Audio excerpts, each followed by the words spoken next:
अस्सलामु अलैकुम प्यारे बच्चों, आज मैं आपको हज़रत यूसुफ अलैहिस्सलाम का किस्सा सुनाने जा रही हूँ। हज़रत यूसुफ अलैहिस्सलाम का मुकम्मल किस्सा तफसील से। बचपन और ख्वाब। हज़रत याकूब अलैहिस्सलाम के 12 बेटे थे। सबसे ज़्यादा मोहब्बत वो यूसुफ अलैहिस्सलाम से करते थे क्योंकि यूसुफ निहायत खूबसूरत, नेक और सच्चे थे। एक रात यूसुफ ने ख्वाब देखा, 11 सितारे, सूरज और चांद इन्हें सजदा कर रहे हैं।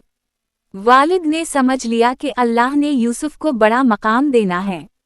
इन्होंने नसीहत की, बेटा, ये ख्वाब भाइयों को ना बताना, वो हसद करेंगे। भाइयों की साजिश। भाइयों को पहले ही बाप की मोहब्बत पर हसद था। इन्होंने मौका पाकर यूसुफ को साथ खेलने के बहाने जंगल ले जाकर एक अंधे कुएं में डाल दिया।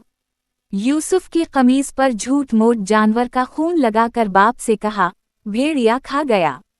याकूब अलैहिस्सलाम रोए, सब्र किया और कहा, सब्र जमील बेहतर है। मिस्र का सफर। एक काफिला पानी भरने आया। डॉल कुएं में डाला तो यूसुफ बाहर निकले।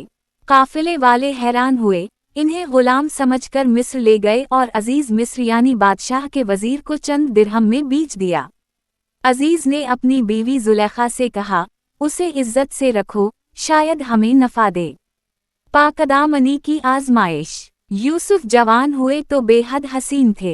जुलेखा का दिल उन पर आ गया। इसने दरवाजे बंद करके गुनाह की दावत दी। यूसुफ ने कहा, माज़ अल्लाह, मेरा रब मुझे ऐसे काम से बचाए, और दरवाजे की तरफ दौड़े।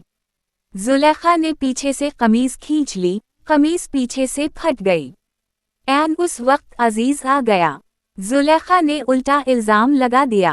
एक गवाह ने कहा, कमीज अगर आगे से फटी है तो यूसुफ झूठे, पीछे से फटी है तो औरत झूठी।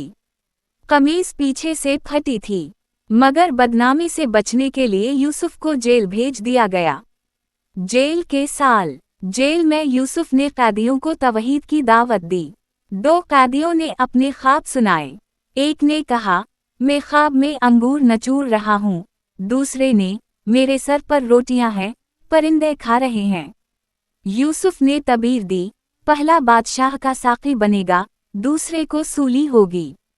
और ऐसा ही हुआ। रहा होने वाले से कहा, बादशाह के सामने मेरा जिक्र करना, मगर वो भूल गया। यूसुफ कई साल जेल में रहे। बादशाह का ख्वाब और उरूज। मिस्र के बादशाह ने ख्वाब देखा, 7 मोटी गायें, 7 दबली गायें इन्हें खा रही हैं। 7 हरी बाली और 7 सूखी बाली। कोई तबीर ना बता सका। तब साक़ी को यूसुफ याद आए। यूसुफ ने तबीर दी, 7 साल खूब फसल होगी, फिर 7 साल सख्त कहता। गल्ला बचा कर रखो। बादशाह बहुत मुतासिर हुआ, यूसुफ को बल्ला कर मामले की तहकीक करवाई। जुलेखा ने सच बोल दिया, यूसुफ पाकबाज है, कसूर मेरा था। बादशाह ने यूसुफ को मिस्र के खजानों का निगहबान मुकर्रर कर दिया। भाइयों की वापसी। कहता पूरे इलाके में फैला। कनान से याकूब के बेटे गल्ला लेने मिस्र आए।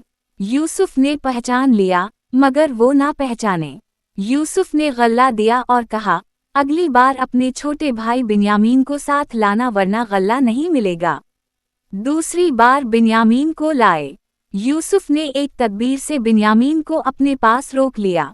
भाई परेशान हुए। बड़े भाई ने कहा, मैं बाप को क्या मुंह दिखाऊंगा। पहचान और माफ़ी। जब भाई बहुत आजिज हुए और कहा, हम पर रहम करें, हम खताकार हैं, यूसुफ से रहा ना गया। रोने लगे और कहा, मैं यूसुफ हूँ और ये मेरा भाई बिन्यामीन है। आज तुम पर कोई मलामत नहीं, अल्लाह तुम सबको मुआफ़ करे, वो सबसे बढ़कर रहम वाला है। इन्होंने अपनी कमीज दी कि वालिद की आंखों पर डालो, बीनाई लौट आएगी। खुशगवार अंजाम। पूरा खानदान मिस्र आ गया। याकूब अलैहिस्सलाम की बीनाई वापस आ गई। जब सब यूसुफ के सामने झुके तो यूसुफ ने कहा, अब्बा जान, ये मेरे इस ख्वाब की तबीर है। अल्लाह ने यूसुफ को गुलामी से बादशाही तक पहुंचाया। सबक। हसद इंसान को गिरा देता है। सब्र, तक़वा और अल्लाह पर भरोसा इज्जत देता है। सच कितना भी दब जाए, एक दिन सामने आ जाता है। और मुआफ कर देना सबसे बड़ी बहादुरी है। तो फिर बताएं प्यारे बच्चों, आपको हमारी कहानी कैसी लगी है? अगर आपको हमारी कहानी अच्छी लगी है तो वीडियो को लाइक करें और चैनल को सब्सक्राइब करें। शुक्रिया।